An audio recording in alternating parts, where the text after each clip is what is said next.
एक लड़की जो शिक्षा के मंदिर में जाती थी वहाँ पर एजुकेशन प्राप्त करने के लिए, वहाँ से कुछ पढ़कर आगे बढ़ना चाहती थी, मगर उसके साथ कुछ ऐसी घटना घट जाती है जिससे वाकई इंसानियत शर्मसार हो उठती है। वो अपना दर्द किसी से शेयर भी करना चाहती है, किसी को बताना चाहती है, मगर कोई ऐसा शख्स मिल ही नहीं रहा था। हालांकि उसके घर में उसके पिता भी हैं, उसकी माँ भी है। माँ ना तो बोल सकती है ना ही सुन सकती है, इसलिए वो एक परेशानी के साथ, एक दर्द के साथ 1 साल से लगातार जी रही थी। जब ये बात अपने पिता को बताती है तो फिर समझ लीजिएगा कि भूचाल आ जाता है। आज इस मामले की गूंज हिंदुस्तान ही नहीं बल्कि दुनिया भर में फैल चुकी है कि शिक्षा के मंदिर में भी बच्चे सुरक्षित नहीं हैं, तो आखिरकार कहाँ सुरक्षित होंगे। सच्ची घटना है राजस्थान प्रदेश के जिला अलवर की। जिला अलवर का एक सिटी है, शहर भिमाड़ी, और उसी शहर के पास एक गाँव लगता है राय सराना। दरअसल यहाँ के एक सरकारी स्कूल में एक बच्ची पढ़ती थी, मगर अचानक से उस बच्ची ने स्कूल जाना बंद कर दिया है। उसके पिता ट्रक ड्राइवर हैं और माँ घर में रहती है, मगर ना बोल सकती है और ना ही वो किसी की आवाज़ या बात सुन सकती है। हालांकि वो अपनी बच्ची को देखती जरूर थी, मगर वो समझ नहीं पा रही थी कि बच्ची किस परेशानी से गुजर रही है। अचानक उसके पिता अपनी बेटी से पूछते हैं कि बेटा, मैं कई बार देख चुका हूँ, मैं जब भी कभी बाहर से घर आता हूँ तब मुझे तुम घर ही मिलती हो, कभी स्कूल नहीं जा रही हो।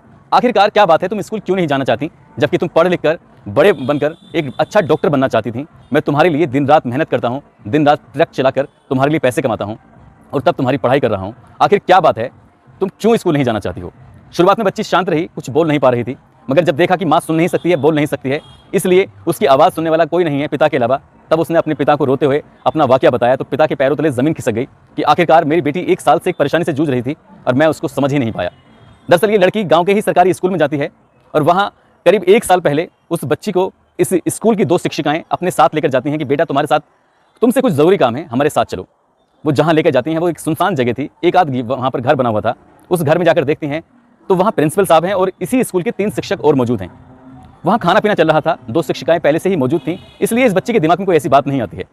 यहीं खाने पीने के दौरान इस बच्ची को कुछ ऐसा खिलाया जाता है जिससे वो विरोध भी नहीं कर सकी, और जब उसकी आंख खुलती है तो पता चलता है कि इस स्कूल का प्रिंसिपल और 3 शिक्षक उसके साथ ज़बरदस्ती कर देते हैं, गलत काम कर देते हैं, और इस गलत काम की वो दोनों शिक्षिकाएं एक वीडियो भी बना लेती हैं।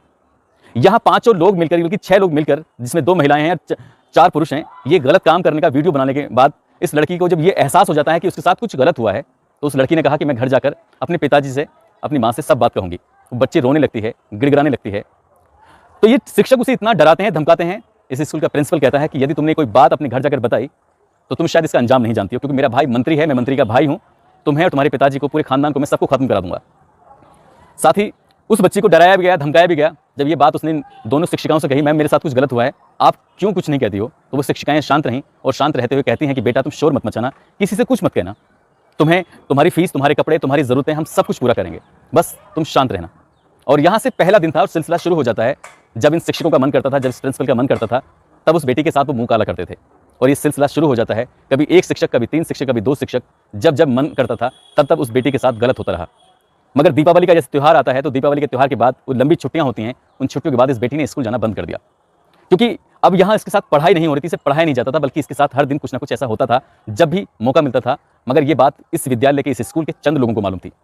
बेटी अपनी परेशानी किसी को जाहिर भी नहीं कर पा रही थी, क्योंकि उसके घर में ना कोई भाई है, ना बहन है, और ना कोई ऐसा दोस्त साथ था जिस दोस्त से वो बात कहती।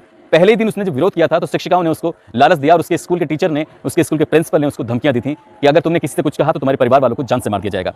तो शायद उसने अपने परिवार को बचाने के लिए इस दर्द को, इस परेशानी को सहन करती रही। जब एक दिन उसके पिता ने उसे पूछा तो तब जाकर वो अपनी परेशानी बयां कर पाई। इसके बाद इसके पिता अपनी बेटी को लेकर वहीं नज़दीकी मांडर एक थाना है, वहाँ पर पहुँचते हैं और जाकर इस मामले का मुकदमा दर्ज कराते हैं। प्रिंसिपल सहित 3 लोगों के विरुद्ध मुकदमा दर्ज कराया गया है। साथ ही दोनों शिक्षिकाओं को भी इसमें शामिल किया गया है, क्योंकि ये भी इस कृत्य में उनका साथ दे रही थी। बेटी शिक्षा के मंदिर में भी सुरक्षित नहीं है तो कहाँ सुरक्षित होगी। और इसके बाद जैसे ये मुकदमा दर्ज होता है तो फिर इसके बाद 3 और लड़कियां सामने आती हैं, वो भी मुकदमा दर्ज कराती हैं। वो कहती हैं कि हमारे साथ भी ऐसे ही गलत काम हो रहा था। मैं कई कहानियों में आपको बता चुका हूँ, यदि आपके साथ कुछ गलत होता है तो पहले ही दिन विरोध कर दीजिए। यदि विरोध नहीं कर पाए तो उस परेशानी के साथ फिर आपका फ़ायदा उठाया जाएगा और लगातार आपके साथ गलत होता चला जाएगा। हालांकि इस मामले की उच्च स्तरीय जांच की जा रही है। राजस्थान प्रदेश सरकार इस मामले को बड़ी गंभीरता से ले रही है और ये जैसे ही मामला ये सुर्खियों में आता है, मीडिया पर आता है, तो उसके बाद पुलिस प्रशासन इस मामले की जांच भी तेज कर देता है। फिलहाल सभी आरोपी पुलिस की हिरासत में हैं और पुलिस इस मामले की जांच में जुटी हुई है ताकि आरोपियों के विरुद्ध सख्त से सख्त, कड़ी से कड़ी कार्रवाई कर सके। इस इलाके के जो एसपी हैं रमामूर्ति जोशी, वो खुद स्कूल में जाते हैं और बच्चों का बयान भी लेते हैं, साथ ही शिक्षकों का बयान भी लेते हैं और इस पूरे पड़ताल में जुट जाते हैं ताकि सही बात सामने निकल कर आ सके और आरोपियों को बड़ी से बड़ी सजा मिल सके। दोस्तों, इस कहानी को सुनाने का उद्देश्य किसी को परेशान करना नहीं है, किसी का दिल दुखाना नहीं है, बल्कि आपको जागरूक करना है, आपको सचेत करना है। यदि आपकी बहन बेटी या किसी बेटी के साथ कोई ऐसी वारदात होती है, ऐसी घटना होती है, तो प्रथम बार में ही आप विरोध करिए और खुलकर विरोध करिए।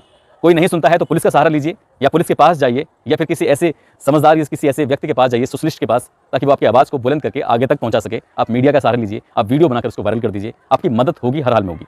आप सुरक्षित रहें, अपना